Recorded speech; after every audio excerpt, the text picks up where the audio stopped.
Good morning and welcome back all of you. नमस्ते, आदाब, सत श्री अकाल, वड़क्कम। आप सबों का हार्दिक स्वागत है इस YouTube चैनल में। और आप सबों से निरंतर यह रिक्वेस्ट किया जा रहा है कि आप मेरे चैनल को सब्सक्राइब करें और इसे आगे बढ़ाएं। आज क्वेश्चन के नई सीरीज में बारी है ज्योग्राफी की। इस ज्योग्राफी सीरीज में मैं आप सबों को ज्योग्राफी से महत्वपूर्ण जो जुड़े प्रश्न हैं उनके उत्तर हिंदी में अपने शब्दों में व्याख्या करूंगा। तो बने रहिए इस वीडियो में और अंत तक वीडियो को देखने का प्रयास करें। Let's start. First question, Amazon Varsha one के बारे में निम्नलिखित कथनों पर विचार कीजिए। अमेजन वर्षा वन द्वारा आच्छादित क्षेत्र का ऑस्ट्रेलिया के क्षेत्रफल की तुलना में अधिक है। अर्थात अमेजन वर्षा वन जो है वो ऑस्ट्रेलिया के क्षेत्रफल की तुलना में कई गुना ज्यादा है। एंडीज पर्वत अमेजन वर्षा वन के पूरब में स्थित है और संपूर्ण अमेजन वर्षा वन क्षेत्र भूमध्य रेखा और मकर रेखा के बीच स्थित है। Which are the correct statement? कौन सा स्टेटमेंट सही है? देखिए, आपको पता होगा कि अमेजन वर्षा वन जो है और एंडीज जो पर्वत है उनकी जो स्थिति को आप अगर समझेंगे तो आपको पता है कि अमेजन के पूरब में नहीं बल्कि पश्चिम में एंडीज पर्वत है और संपूर्ण अमेजन वर्षा वन क्षेत्र जो है भूमध्य रेखा और मकर रेखा के बीच स्थित नहीं है। तो आपका दिया गया कथन केवल और केवल एक सही है, अर्थात अमेजन वर्षा वन का जो आच्छादित क्षेत्रफल है वो ऑस्ट्रेलिया के क्षेत्रफल की तुलना में कई गुना ज्यादा है। ब्राजील का क्षेत्रफल का लगभग 40% यह फैला हुआ है। उत्तर में गुयाना उच्च भूमि, पश्चिम में देखिए, पश्चिम में एंडीज पर्वत है ना कि पूरब में। दक्षिण में ब्राजीलिया है और पूरब में अटलांटिक महासागर से घिरा हुआ है। ओके, ये आप पूरी तरह से दक्षिण अमेरिका का मैप आप जब देखिएगा तो उसमें आपको अमेजन वर्षा वन दिखेगा। तो आप इसके पश्चिम में एंडीज पर्वत है, इसके पूरब में आपको अटलांटिक महासागर मिलेगा। ऊपर आप जाइएगा तो गुयाना है, वेनेजुएला है और नीचे जो है वो आपको दक्षिण में बोलिविया, पराग्वे और पोर्ट वेलिको और मैनी। ओके, लेकिन ध्यान रखिएगा अमेजन वर्षा वन पूरी तरह से लैंडलॉक नहीं है। ओके, नेक्स्ट क्वेश्चन है, अमेजन बेसिन के संबंध में इसकी स्थिति बताइएगा कि अमेजन बेसिन निम्नलिखित में किन देशों में स्थित है। अमेजन का जो बेसिन है कहां तक फैला हुआ है? Bolivia, Venezuela, Suriname, French Guiana और पराग्वे। अमेजन बेसिन का जो क्षेत्रफल फैला हुआ है उसमें से पराग्वे नहीं आता है। पराग्वे बहुत ही दक्षिण में चला गया क्योंकि उसके ऊपर बोलिविया है और उसके ऊपर और भी ऊपर, ठीक है, ब्राजील का जंगल है, इसलिए उससे कांटेक्ट नहीं आता है। इसलिए पराग्वे 5 गलत है। बोलिविया, वेनेजुएला, सूरीनाम और फ्रेंच गुयाना ये अमेजन बेसिन के कांटेक्ट में यानी इनके देशों में आते हैं। अगला क्वेश्चन है, वर्षा वन से संबंधित है कि वर्षा वन विश्व के आधे से अधिक पौधों और जानवरों की प्रजाति का पर्यावास स्थल है। विश्व का आधा से अधिक पौधा और जानवर यही मिल जाएगा आपको वर्षा वन में। वर्षा वन प्रत्येक महाद्वीप पर विस्तृत है। जिन दुनिया के जितने भी महाद्वीप हैं, कितने महाद्वीप है ये बताइए? अगर जितने महाद्वीप है, क्या टोटल के टोटल महाद्वीप में वर्षा वन मिल सकता है? और तीसरा, पृथ्वी पर स्थित सबसे बड़े जो वर्षा वन क्षेत्र है वो अमेजन नदी और कांगो नदी के चारों दिशा में फैला हुआ है। ध्यान रहे कि वर्षा वन विश्व के सारे महाद्वीप में नहीं आता है, क्योंकि आपको पता होगा वर्षा वन जो है सदावर वनों का एक बहुत ही बेहतरीन क्षेत्र है। बहुत भारी वर्षा होती है और यह पृथ्वी के सतह का मात्र केवल 6% है, जो विश्व के आधे से अधिक पौधे और जानवरों की प्रजाति का एक बेहतरीन पर्यावास है। लेकिन ध्यान रहे, अंटार्कटिका को छोड़ दिया जाए तो प्रत्येक महाद्वीप पर वर्षा वन पाए जाते हैं। पृथ्वी पर स्थित सबसे बड़ा वर्षा वन क्षेत्र है वो अमेजन नदी और कांगो नदी के चारों ओर है। दक्षिण पूर्व एशिया के उष्णकटिबंध महाद्वीप और ऑस्ट्रेलिया के कुछ हिस्से सघन वर्षावन पर्यावासों का समर्थन करते हैं, मतलब वहां पर है। निम्नलिखित कथनों पर विचार कीजिए और बताइए कि कौन सा कथन सही है। मृदा निम्न वर्षा वाले क्षेत्रों में क्रिस्टलीय आगन्य चट्टानों पर विकसित होती है। मतलब आपको उस मृदा को पहचानना है जिसमें क्रिस्टलीय आगन्य चट्टानों पर विकसित हुआ है। आमतौर पर इसमें नाइट्रोजन, फास्फोरस, ह्यूमस की कमी होती है। सूक्ष्म कणों वाली उपजाऊ मृदा होती है और मोटे कणों वाली अनुपजाऊ होती है। तो ये किस मृदा के बारे में चर्चा किया जा रहा है कि ये आगन्य चट्टानों पर विकसित हुई है। फास्फोरस, नाइट्रोजन इसमें कम है, ह्यूमस भी कम है। अगर छोटा छोटा है तो उपजाऊ है, बड़ा बड़ा है तो अनुपजाऊ है। तो आपको पता होना चाहिए। ये लाल और पीली मिट्टी की चर्चा हो रही है। ऊपर बताए गए सारे के सारे कथन जो है दक्कन के पठार के पूर्वी या दक्षिण भाग में जो निम्न वर्षा वाला क्षेत्र है उसमें लाल मृदा का विकास क्रिस्टलीय चट्टानों आगन्य चट्टानों से हुआ है। पश्चिम घाट के पिडमोंट क्षेत्र के साथ साथ बहुत लंबा हिस्सा में लाल डोमट मृदा फैला हुआ है। पीला और लाल मृदा उड़ीसा, छत्तीसगढ़ के कुछ हिस्सों में और मध्य गंगा के मैदान के दक्षिणी भागों में मिलता है। क्रिस्टलीय और मेटामॉर्फिक चट्टानों में लोहे की जो प्रेजेंस के कारण इसका रंग लाल हो जाता है। जब यह हाइड्रेट होता है, इसमें जब पानी प्रवेश करता है तो इसका रंग पीला हो जाता है। महीन कणों वाली लाल और पीली मिट्टी होती है वो जनरली सामान्य रूप से उपजाऊ होती है, लेकिन जब शुष्कता बढ़ती जाती है तो जो मोटे कण हैं वो मृदा बेकार हो जाता है, अनुपजाऊ हो जाता है। आमतौर पर इसमें नाइट्रोजन, फास्फोरस और ह्यूमस मतलब बहुत कम पाया जाता है। और जनरली इस मृदा का इस्तेमाल ईंटें बनाने में, काजू की खेती लेटराइट मृदा में होता है, लेकिन ये लेटराइट का फीचर्स नहीं है, ये लाल मिट्टी का फीचर्स है। नेक्स्ट, कौन सा कथन समुद्री उद्वेलन यानी मैराइन अपवेलिंग का वर्णन करता है। मैराइन अपवेलिंग क्या चंद्रमा और के गुरुत्वाकर्षण के कारण समय समय पर समुद्र का उत्थान और पतन होता है। ये तो ज्वार भाटा होता है, ये तो होगा ही। ग्लोबल वार्मिंग के कारण समुद्र तल में लगातार वृद्धि हो रही है। क्या ये समुद्री उद्वेलन है? जी नहीं। गहराई से समुद्र की सतह की ओर ठंडे जल का उत्थान होना, जी हाँ, बिल्कुल ये सही है। समुद्र की सतह पर प्रभावित होने वाली हवाएं जल को दूर दूर तक बहा ले जाती है, तो जिसके कारण वहां का जल खाली हो जाता है। अर्थात वहां पर अगर देखा जाए तो उस जल को पूर्ति करने के लिए कोई तो जल आएगा, तो नीचे की जल गहराई से ऊपर की ओर आती है और जल का संचरण ऐसे होता है और इस तरह से मूवमेंट चलता है। इस प्रक्रिया में उद्वेलन कहलाते हैं, इसको उद्वेलन कहते हैं।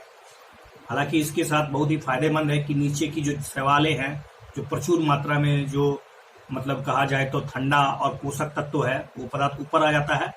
हालांकि जहां वहां उद्वेलन होता है वहां पर समुद्री क्षेत्र का विकास होना एक तरह से लाजाए, मतलब कहा जाए तो मतलब वाजिब है।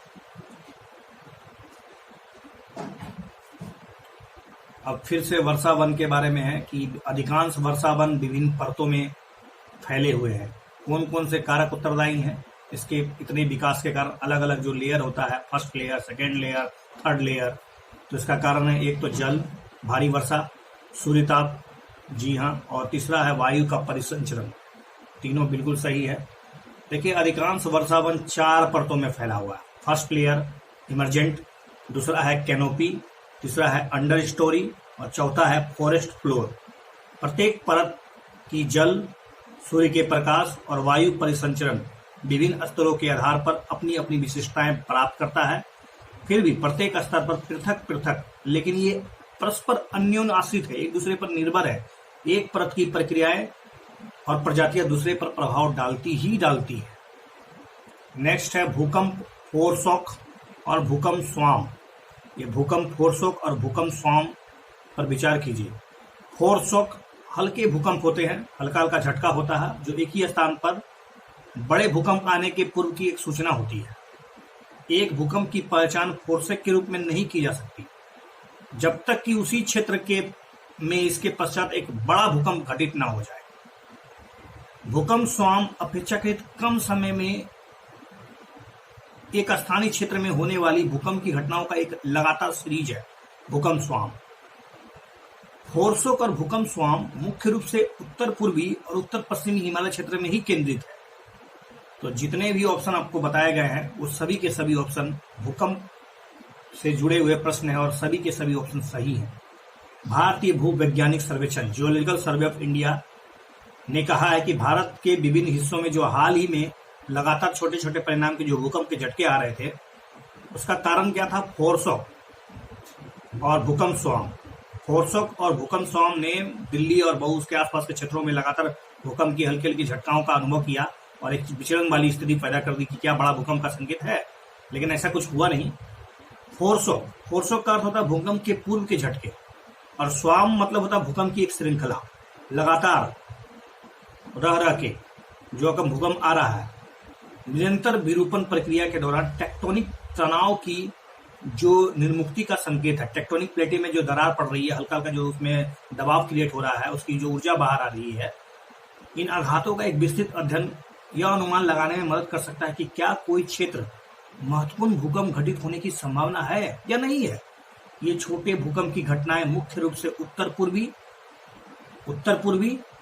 और जो उत्तर पश्चिमी हिमालय क्षेत्र है, उत्तर पूर्वी और उत्तर हिमालय क्षेत्र है, उसके दिल्ली राष्ट्र राजधानी के आसपास, पश्चिमी गुजरात के पास, पश्चिमी महाराष्ट्र में केंद्रित है, जिन्हें भूकंप क्षेत्र 4 और 5 के रूप में सीमांकित किया गया है। नेक्स्ट है ज्वालामुखी और भूकंप एक दूसरे से रिलेटेड है, उससे संबंधित है प्रश्न कि महाद्वीप प्लेट के साथ साथ उच्च पर्वत विस्तार के इंटरजेक्शन पर ज्वालामुखी और भूकंप आते हैं, कि प्लेट के भीतर आता है, कि प्लेट की सीमाओं पर आता है, या महासागर के विभिन्न भागों पर आता है। तो पता होगा प्लेट की सीमाओं पर भूकंप और ज्वालामुखी घटनाएं जनरली, चूंकि प्लेटें जो होती है आपस में अभिसरित हो रही है, एक प्लेट दूसरे प्लेट से चढ़ रहा है, या फिर एक प्लेट दूसरे प्लेट से दूर हट रहा है, या फिर दोनों प्लेट एक दूसरे के पैरेलल गति कर रहा है, या फिर ऐसे गति कर रहा है, जिसके परिणाम स्वरूप ज्वालामुखी भी आता है और भूकंप भी पैदा होता है। और ये अधिकांश रिंग ऑफ फायर, जो रिंग ऑफ फायर प्रशांत महासागर में जो चारों तरफ फैला हुआ है, कुछ भूकंप प्लेटों के भीतर भी आ रहे हैं आजकल, लेकिन प्लेटें की जो सीमाओं पर निरंतर नहीं आते हैं, प्लेट की सीमाओं पर ये निरंतर नहीं आते। भूकंप और ज्वालामुखी से जुड़ा हुआ और एक प्रश्न है कि भूकंप और आमतौर पर ज्वालामुखी के साथ ही घटित होता है, मतलब जब जब भूकंप आएगा ज्वालामुखी उसके पहले आया होगा, ऐसा कोई शर्त है क्या? ज्वालामुखी केवल वहीं पर आता है जहां महासागर की परतें महाद्वीप से क्रस्ट से टकराती है। ये महासागर और ये महाद्वीप आपस में टकराया तो वहां पर ज्वालामुखी वहीं पर फटेगा, ऐसा कोई जरूरी है क्या? ज्वालामुखी सल्फर के सर्वोत्तम स्रोतों में से एक है। देखिए दूसरा स्टेटमेंट की उन्होंने महाद्वीप और महासागर के टक्कर को तो ले लिया, लेकिन क्या महासागर और महासागर के जो प्लेटें हैं वो आपस में टकराएगी, या महाद्वीप प्लेट आपस में टकराएंगे तो भी वहां पर ज्वालामुखी आने की संभावना बनी रहती है। लेकिन अधिकांश चांस महाद्वीप और महासागर प्लेटों के कारण टकराने से होता है, लेकिन ये बिल्कुल गलत है कि केवल और केवल महाद्वीप और महासागर आपस में टकराएंगे तभी ज्वालामुखी उत्पन्न होगा। This is not absolutely right, बल्कि भूकंप आमतौर पर ज्वालामुखी से जुड़े हुए हैं, क्योंकि दोनों की गतिविधियां प्लेट संचलन से जुड़ी है, प्लेटें के जो मूवमेंट होते हैं उससे जुड़ा हुआ है। महासागर यानी जब आपस जो महासागर के क्रस्ट है और एक दूसरा महासागर, सपोज प्रशांत महासागर, अटलांटिक महासागर का जो क्रस्ट है, जब एक दूसरे के, चूंकि अंदर तो एक तरह से पर्वत की श्रृंखलाएं हैं, वो जब टकराते हैं तो ज्वालामुखी उद्गार होते रहता है। जो रिंग ऑफ फायर है वो दो, आपको पता होगा, दो महासागर या फिर एक महाद्वीप एक महासागर के प्लेट के टक्कर से हो रहा है। इसका सर्वश्रेष्ठ उदाहरण अगर दक्षिण पूर्व एशियाई जो द्वीप समूह है, दक्षिण पूर्वी एशियाई द्वीप समूह जितने भी है, जावा, श्रीलंका, ये बोर्नो, ये सब के सब जो है ये ज्वालामुखी के उद्गार है। ज्वालामुखी सल्फर के सर्वोत्तम स्रोतों में से एक है और अन्य महाद्वीप आकृतियों पर प्रचुर मात्रा में नहीं पाया जाता, हालांकि महासागर में मिलता है। क्षोभ मंडल के बारे में प्रश्न है कि क्षोभ मंडल की मोटाई ध्रुवों की अपेक्षा भूमध्य रेखा पर अधिक क्यों होती है? पृथ्वी के घूर्णन के कारण भूमध्य रेखा के निकट वायुमंडल अधिक ऊंचाई पर स्थित होता है, ऐसा कोई कारण है क्या? या फिर संवहन धाराएं जो होती है वो भूमध्य रेखा के ऊपर वायुमंडल के ताप विस्तार को बढ़ावा देती है। संवहन धाराएं भूमध्य रेखा के वायुमंडल के ताप विस्तार को बढ़ावा दे देती है। तो आपका ये दोनों स्टेटमेंट बिल्कुल ही सही है, ठीक है।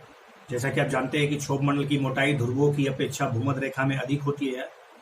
ये तो सिंपल सी बात है, क्योंकि भूमध्य रेखा पर सूरज की किरणें जो होती है सालों भर लगातार लंबी पड़ती है, अधिक पड़ती है, उष्णता ज्यादा होता है, वायु की संबंध धाराएं क्षोभ मंडल में मोटाई का विस्तार हो जाता है, इस प्रकार का कारण भूमध्य रेखा पर वायुमंडल का ताप विस्तार, ध्रुवों पर तापीय संकुचन होता है, जबकि जो भूमध्य रेखा पर ताप का विस्तार होता है, एक्सपेंशन होता है, वहां संबंधी धाराएं क्रिएट होती है। ठीक है। इसके अलावा पृथ्वी का घूर्णन जो है वो केंद्राभिसारी बल उत्पन्न करता है। केंद्राभिसारी और आपने पढ़ा हुआ सेंट्रीपिटल और सेंट्रीफ्यूगल। अभिसारी केंद्र की तरफ जो भूमध्य रेखा के निकट अधिक सशक्त हो जाता है, क्योंकि कोरियोलिस बल जो होता है आपको पता होगा कोरियोलिस बल के बारे में, जिसके कारण वायुमंडल की ऊंचाई अधिक हो जाती है। क्षोभमंडल की मोटाई मौसम के साथ बदलती रहती है। क्षोभमंडल की मोटाई जो होती है वो गर्मी में ज्यादा हो जाता है और जाड़ों में सिकुड़ जाता है, ये पतली हो जाती है। अगला क्वेश्चन है बिग बैंग द्वारा जो निर्मित प्रसरण है जो आज भी जारी है क्या? जो बिग बैंग की घटना हुई थी, पूरी ब्रह्मांड एक छोटे से अणु में, छोटे से कण में समाहित था और सेकंड के अरबे के हिस्से में या करोड़ों हिस्से में जब विखंडन हुआ, जब महाविस्फोट हुआ और सेकंड के कुछ ही हिस्सों में पूरा प्रसार हो गया और उस तरह से ब्रह्मांड का निर्माण हुआ, उसका जो प्रसार हुआ जिसको महा बिग बैंग कहा गया। उसके पश्चात फिर ग्रहों का निर्माण हुआ, फिर ब्रह्मांड जिसे बनी, ग्रहों बनने लगे और ग्रहों के बाद हमारा पृथ्वी बना, फिर चंद्रमा का निर्माण हुआ, चंद्रमा पे टक्कर हुआ, फिर पृथ्वी हमारा आज का जैसा स्वरूप हो वो दिखा, फिर पृथ्वी की प्लेटें एक दूसरे से पृथक हुई और फिर आज का जो वर्तमान संरचना है उस तरह हुआ। तो ये सारी घटनाएं जो हुई उस समय जो विशाल ऊर्जा निकला था बिग बैंग के थ्योरी के कारण, वो जो ऊर्जा का प्रसार क्या आज भी जारी है? क्या आज भी ब्रह्मांड प्रसारित हो रहा है या सिकुड़ रहा है? दूसरा है कि बिग बैंग के बाद ब्रह्मांड अत्यधिक अपारदर्शी हो गया, मतलब धुंधला हो गया और वातावरण के निर्माण में वृद्धि होने के बाद भी ये फैलने लगा। तो कौन सा कथन सही है? जी हाँ, इसका बिल्कुल दूसरा कथन गलत है, क्योंकि बिग बैंग के बाद ब्रह्मांड अत्यधिक पारदर्शी हुआ, ना कि। ठीक है, let's see about it. Big bang सिद्धांत ब्रह्मांड के विकास में निम्नलिखित चरणों को दर्शाता है, जैसा कि मैंने आपको शुरुआत में अपने भाषा में समझाने की कोशिश की। Let's see once again. शुरुआत में ब्रह्मांड का निर्माण करने वाले जो सभी पदार्थ जो थे ना, एक सूक्ष्म गेंद एकल परमाणु में केंद्रित थे। पूरे से छोटा मतलब इतना छोटा से कण में पूरा था संघनित था। सूक्ष्म मात्रा, अनंत टेम्परेचर, अनंत घनत्व के साथ इसमें मौजूद था। अगला स्टेप में क्या होता है? बिग बैंग के दौरान सूक्ष्म गेंद में विनाशक विस्फोट होता है और जैसे ही विस्फोट होता है इसका प्रसार व्यापक रूप से होता है। अब यह आमतौर पर यह स्वीकार लिया गया है कि बिग बैंग की घटना जो है आज से लगभग 13.7 बिलियन वर्ष पूर्व हुई थी। यह प्रसारण वर्तमान में भी जारी है, मतलब इसका प्रसार जो है 13.7 वर्ष से आज भी जारी है। जैसे जैसे इसका विस्तार होता गया, कुछ पदार्थ या कुछ ऊर्जा पदार्थों में परिवर्तित हो गया। विस्फोट के 1 सेकंड के सूक्ष्म अंश के भीतर, सेकंड के करोड़वें हिस्से के भीतर विशेष रूप से तेजी से विस्तार हुआ। इसके बाद विस्तार की गति थोड़ी सी धीमी हो गई। बिग बैंग घटना के 3 मिनट के बाद पहला परमाणु निर्माण होना स्टार्ट हुआ। 3 मिनट के बाद पहला परमाणु बना। बिग बैंग से 3 लाख वर्ष के भीतर तापमान घटकर 4500 केल्विन हो गया और परमाणु का निर्माण होना प्रारंभ हो गया और साथ ही साथ ब्रह्मांड पारदर्शी होता चला गया, ना कि अपारदर्शी। ओके। उसके बाद प्रश्न है समशीतोष्ण वर्षा वनों के बारे में। समशीतोष्ण वर्षा वन के बारे में बताइए कि कौन सा कथन सही है। समशीतोष्ण वर्षा वन ज्यादातर तटीय और पर्वतीय क्षेत्रों में ही पाए जाते हैं। तटीय और पर्वतीय क्षेत्र में ही समशीतोष्ण वन मिल सकते हैं, इसकी संभावना ज्यादा है क्या? शीतल तापमान और अधिक स्थिर जलवायु अवघटन को धीमा कर देता है। शीतल तापमान और अगर स्थिर जलवायु है तो तापमान जो है ना वो विघटन, जो जलवायु अवघटन है उसको धीमा कर देता है, जिससे अधिक पदार्थ जमा हो जाते हैं। समशीतोष्ण वर्षावन विश्व में सर्वाधिक जैविक रूप से डायवर्स स्थलीय पारिस्थितिक तंत्र है। ये तो आप डेफिनेटली पकड़ लीजिए कि ये गलत है, क्योंकि समशीतोष्ण नहीं बल्कि उष्ण कटिबंध वर्षावन या उष्ण कटिबंध क्षेत्र जो है वो सबसे ज्यादा डायवर्स है। आपको वर्षावन के बारे में पढ़ा है, 6% पृथ्वी का है, लेकिन डायवर्सिटी के मामले 40% ज्यादा है। Let's see about it. देखिए, समशीत उष्ण वर्षावन मध्य अक्षांश में स्थित होता है, जहां तापमान उष्ण कटिबंध की तुलना में अत्यधिक कम होता है। क्योंकि आपको पृथ्वी की अगर संरचना पढ़नी है तो पृथ्वी को लगभग 5 बेल्ट में बांटा जा सकता है। उसमें से समशीतोष्ण वर्षावन ज्यादातर तटीय पर्वतीय क्षेत्रों में ही मिलते हैं। बिल्कुल सही है। जितना पानी का प्रभाव होगा समशीतोष्ण ठंडा होगा। इन वनों में वर्षा तट से आने वाली गर्म आर्द्र वायु और इसके निकटवर्ती पर्वतीय क्षेत्रों में फंस जाता है, क्योंकि तट के इलाके से जब वर्षा आएगी, नमी आएगा तो ये उसी में फंस जाएगा। शीतल तापमान अधिक स्थिर जलवायु अपघटन को धीमा तो करेगा ही, जिससे अधिक पदार्थ जमा हो जाते हैं। उत्पादकता कई पौधों की प्रजातियों में अविश्वसनीय रूप से लंबे समय तक वृद्धि करने में सक्षम बनाती है, लेकिन उष्णकटिबंधीय वर्षा वन विश्व में सबसे ज्यादा जैविक रूप से डायवर्स स्थल होता है, न कि समशीतोष्ण वर्षा वन। नेक्स्ट क्वेश्चन है, भारत में तिलहन की कृषि बड़े पैमाने पर वर्षा आधारित पारिस्थितिकों पर निर्भर करती है। क्या तिलहन की कृषि वर्षा से बहुत जुड़ी हुई है? भारत में कुल तिलहन उत्पादन में सोयाबीन और मूंगफली का योगदान 80% से भी अधिक है। केवल सोयाबीन और मूंगफली 80% से ज्यादा पैदा होता है। और मध्य प्रदेश, महाराष्ट्र और राजस्थान प्रमुख सोयाबीन उगाने वाले राज्य है। मध्य प्रदेश तो सोया प्रदेश कहलाता ही है, definitely it would be right, ये सही है। रही बात तिलहन की कृषि के लिए बड़े पैमाने पर वर्षा आधारित परिस्थितियों में की जाती है, तो ये आपको कथन सही लग रहा है, लेकिन ध्यान रहे कि सोयाबीन 34% और मूंगफली 27%, तो दोनों को जोड़ देने से आपको ये नहीं है कि 85% से ज्यादा हो जाएगा। इसके अलावा सरसों का योगदान 27% के आसपास है। सरसों 35%, सोयाबीन 23%, मूंगफली 25% होता है। ठीक है। आंध्र प्रदेश में मूंगफली, गुजरात मूंगफली, हरियाणा सरसों, कर्नाटक मूंगफली, मध्य प्रदेश सोयाबीन, महाराष्ट्र सोयाबीन, ये सब मिलता है यहाँ पर। अधिकांश तिलहनों की खेती वर्षा आधारित तंत्र 70% उसी पर निर्भर करता है। निम्नलिखित में से कौन सा झील उत्तरी अमेरिका के महान झील का हिस्सा नहीं है? उत्तरी अमेरिका में आपको झीलों की संख्या बहुत मिलेगी, तो उसमें से कौन महान झीलों की संख्या में नहीं आता है? ईरी झील, ग्रेट स्लेव लेक, मिशिगन झील, ओंटारियो झील। आपको हल्का क्वेश्चन पूछा गया है। ईरी झील है, मिशिगन झील है, ओंटारियो झील है। ये महान उत्तरी अमेरिका जो महान झील है उसके हिस्से हैं, जबकि ये ग्रेट स्लेव लेक इसमें नहीं आता है। नेक्स्ट है कि कौन सी नदी काजीरंगा राष्ट्रीय उद्यान से होकर बहती है? ब्रह्मपुत्र नदी, रांगपो नदी, डिप्लू नदी, धरला नदी। तो आपको पता होगा कि ब्रह्मपुत्र, डिप्लू और मोरा डिप्लू, ब्रह्मपुत्र, डिप्लू और मोरा डिप्लू 3 नदी है जो काजीरंगा क्षेत्र से होकर गुजरता है। हिंग, जिसको एस्फोएटिडा भी बोलते हैं, उस पर विचार कीजिए। हिंग एक 12मासी पौधा है जो अपने अधिकांश पोषक तत्वों को अपनी गहरी जड़ों के अंदर संग्रहित रखता है। यह शुष्क और शीत मरुस्थल की स्थिति में वृद्धि होता है और भारत में यह हिमालय क्षेत्र में, मुख्यतः लद्दाख के क्षेत्र में बड़े पैमाने पर उगाया जाता है। अभी चर्चा में था हिंग। आपको पता होगा कि ये हिमालय के क्षेत्र में और लद्दाख के क्षेत्र में भारी मात्रा में नहीं उगता है। हिंग अधिकांशतः भारतीय रसोई का एक बहुत ही अहम सामग्री है। हिंग, भारत में हिंग की खेती नहीं होती है, ध्यान रहे। लगभग 600 करोड़ रुपए का हिंग हम लोग आयात करते हैं। तीखे स्वाद वाली जड़ी बूटी होती है। एक 12मासी पौधा है, अपने गहरी जड़ों के अंदर अपनी मटेरियल को समाहित रखता है। हिंग का वैश्विक आपूर्तिकर्ता ईरान और अफगानिस्तान है। यह शुष्क और शीत मरुस्थल की स्थिति में वृद्धि करता है। तो अभी मतलब चर्चा चल रहा है कि पालमपुर में वैज्ञानिक भारतीय हिमालय में हिंग उगाने की प्रयास करने जा रहे हैं। इसका पहला सैंपल हिमाचल प्रदेश के लाहौल घाटी में लगाया गया है। नेक्स्ट क्वेश्चन है क्षुद्र ग्रहों के संबंध में। क्षुद्र ग्रहों के संबंध में निम्नलिखित कथनों पर विचार कीजिए। क्षुद्र ग्रह चट्टानी पदार्थ हैं जो सूर्य की परिक्रमा करते हैं। सभी क्षुद्र ग्रह मंगल और बृहस्पति के बीच ही पाया जाता है। दैट इज राइट और नॉट? नियर अर्थ क्षुद्र ग्रहों में अधिकांश या कुछ संभावित रूप से खतरनाक भी होते हैं। स्वाभाविक है, कुछ न कुछ तो खतरनाक होंगे ही।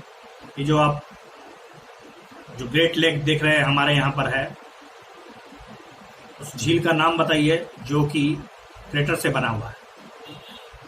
तो पहला बात, क्षुद्र ग्रह चट्टानिक पदार्थ है जो सूर्य की परिक्रमा करते हैं। यह ग्रहों की तुलना में बहुत ही छोटे होते हैं। इन्हें लघु ग्रह भी कहा जाता है। ये 3 वर्गों में विभाजित है। पहला समूह जो मंगल और बृहस्पति के बीच मुख्य क्षुद्र ग्रह के बेल्ट हैं, मंगल और बृहस्पति के बीच जो क्षुद्र ग्रह घूम रहे हैं वो मुख्य बेल्ट है। दूसरा समूह ट्रोजन का है, जो क्षुद्र ग्रह जो एक बड़े से ग्रह के साथ साझा करते हैं, बृहस्पति, नेपच्यून, मंगल, ट्रोजन की उपस्थिति खोजी गई है। उसने पृथ्वी का ट्रोजन भी खोज लिया है। तीसरा वर्गीकरण है अर्ध नियर अर्थ एस्ट्रॉइड, जो पृथ्वी के निकट घूम रहे हैं और पृथ्वी की कक्षा को पार कर रहे हैं, अर्थ प्रोसेस कहा जाता है। 10,000 से अधिक ऐसे क्षुद्र ग्रह जो है वर्तमान में, और 1400 से अधिक संभावित खतरनाक क्षुद्र ग्रह हैं जो आने वाले समय में टकराने की संभावना व्यक्त कर रहे हैं। नेक्स्ट है रिंग ऑफ फायर से संबंधित question. The ring of fire plate tectonic lithospheric plate के संचलन और टकराव का एक प्रत्यक्ष परिणाम है। रिंग ऑफ प्लेट जो है प्लेट टेक्टोनिक के संचलन, प्लेटों के संचलन और उनके टकराव के कारण पैदा हुआ है रिंग ऑफ फायर। विश्व के लगभग 90% भूकंप जो होते हैं रिंग ऑफ फायर के चारों तरफ ही आते हैं। यहाँ सर्वाधिक ज्वालामुखी विस्फोट होती है। दिए गए सारे के सारे कथन सही हैं। जी हाँ, रिंग ऑफ फायर जिसे आमतौर पर सर्कमफेस्टिक बेल्ट के रूप में भी जाना जाता है, प्रशांत महासागर के बेसिन का प्रमुख क्षेत्र है। कई भूकंप, ज्वालामुखी की विस्फोटक घटनाएं होती रहती है। रिंग ऑफ फायर वास्तव में प्लेट टेक्टोनिक का डायरेक्टली एक तरह से रिजल्ट है। उत्तरी प्लेटें लिथोस्फेरिक प्लेटें के संचलन और टकराव, विशेष रूप से क्षेपण, सबडक्शन हो रहा है, धस रही है और प्लेट गल रहा है, और गल रहा है तो ज्वालामुखी विस्फोट हो रहा है। यह समुद्री खाइयों, ज्वालामुखी आर्क, ज्वालामुखी बेल्ट और प्लेट संचलन की लगातार श्रृंखला के साथ जुड़ा हुआ है, और विश्व में लगभग 75% से अधिक सक्रिय ज्वालामुखी यही मौजूद है। विश्व के लगभग 90% भूकंप और विश्व का लगभग 81% सर्वाधिक विनाशकारी भूकंप रिंग ऑफ फायर में ही आते हैं।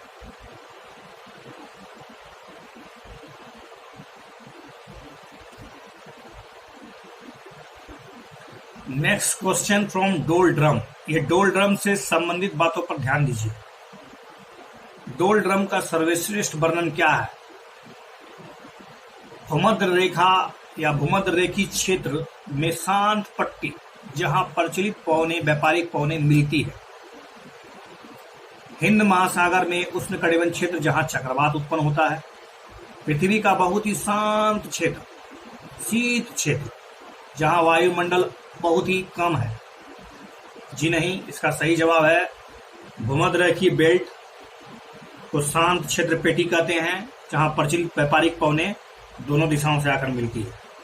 ठीक है, उत्तरी गोलार्ध और दक्षिणी गोलार्ध की हवाएं जब आपस में पछुआ पवनें जब आकर मिलती है तो वहां पर अभिसरण होता है, वायु ऊपर उठती है, भारी वर्षा होता है। भूमध्य रेखीय क्षेत्रों में भारी वर्षावन है, जिसके कारण जलवायु विविधता यहाँ बहुत ज्यादा है। हालांकि जीवन स्तर यहाँ जीना बहुत मुश्किल है। सालों भर वर्षा होती है, सालों भर धूप रहता है, बड़े बड़े वृक्ष हैं, जंगल बहुत घना है। ये सब बहुत इसकी विशेषताएं हैं। Let's see about it. देखिए, डोल ड्रम, जिन्हें भूमध्य रेखीय शांत क्षेत्र भी कहा जाता है, अंतर उष्णकटिबंध अभिसरण क्षेत्र, inter tropical convergence zones ITCZ के भीतर मंद महासागरीय धाराओं और पवनों वाला भूमध्य रेखीय क्षेत्र है। ITCZ विषुवत वृत्त या उसके निकट जो 5 डिग्री उत्तर दक्षिण के नीचे जो है, वायु दाब और आरोही वायु का क्षेत्र। आरोही माने वायु जहां पर उतरती है, एक जगह मिलती है।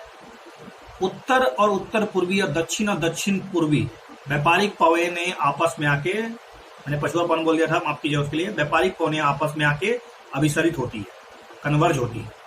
अभिसरित वायु ऊपर उठती है, जैसे पहले ऐसे नीचे से मिला और तेजी से ऊपर उठता है, बहुत तेजी से उठती हुई, तो इससे अक्सर संवनी झंझनाहट उत्पन्न होता है, थंडर बोल्ट। इसकी उत्पत्ति हिंद और पश्चिमी प्रशांत महासागर के भूमध्य रेखा के निकट और अफ्रीकी और मध्य अमेरिकी पश्चिमी तटों के भूमध्य रेखा से थोड़ा उत्तर में होता है। ओके, वलित पर्वतों के संबंध में आपसे प्रश्न पूछा गया है। वलित पर्वत बृहद भूखंड के टूटने और विस्थापित होने से बहुत बड़ा जो भूखंड टूटता है तो क्या उससे बलित पर्वतों का निर्माण होता है? हिमालय एक बलित पर्वत है, पता है आपको? इस पर्वतों की शंक्वाकार चोटियां होने की संभावना बहुत कम होती है, मतलब शंक्वाकार चोटी इसमें नहीं मिलेगा। ऐसा दोनों बात मेरे ख्याल से आप समझ चुके होंगे, दोनों ही बकवास है, क्योंकि बलित पर्वत का निर्माण वास्तव में जितने भी आप चोटियां देख रहे हैं, एवरेस्ट की चोटी देखिए, माउंट एवरेस्ट देख लीजिए, नंदा देवी देख लीजिए, उत्तराखंड में जितने हैं, ये जो काराकोरम, ये सब क्या है? बलित पर्वतों का निर्माण तब होता है जब पृथ्वी की दो या दो से अधिक टेक्टोनिक प्लेट आपस में अभिसरित हो जाती है और एक प्लेट ढह जाता है, दूसरा प्लेट उठ जाता है। इस अभिसरण के दौरान सीमाएं, चट्टानें और मलबा दब जाता है और पथरीले मैदाने, पहाड़ियां और पर्वत संपूर्ण पर्वत श्रृंखला के चारों ओर फैल जाता है। हिमालय पर्वत है, अल्प्स पर्वत है, ये विषम उच्चावाच और उच्च शंक्वाकार चोटी वाले युवा पर्वत है। उत्तरी अमेरिका में अपलेशियन, रूस में यूराल पर्वत की ऊंचाई बहुत कम है। ये प्राचीन बलित पर्वत है। बहुत बड़े भूखंड के टूटने और विस्थापित होने से ब्लॉक पर्वत बनता है, ना कि बलित पर्वत। एक गमछा को या एक टॉवल को लेकर आप उसको वलय कर दीजिए, एग्जैक्टली ऐसे ऐसे जो पहाड़ जैसा नुमा होता है वही बलित है, वलन पड़ने से बनता है। Okay, that's sufficient for this video. All the question, सभी के सभी प्रश्न जो है ज्योग्राफी से रिलेटेड थे। ध्यानपूर्वक सुने, 2-3 बार सुने। अच्छा लगे तो शेयर और सब्सक्राइब करना बिल्कुल ना भूलें। Thanks a lot for watching this video once again. Good bye.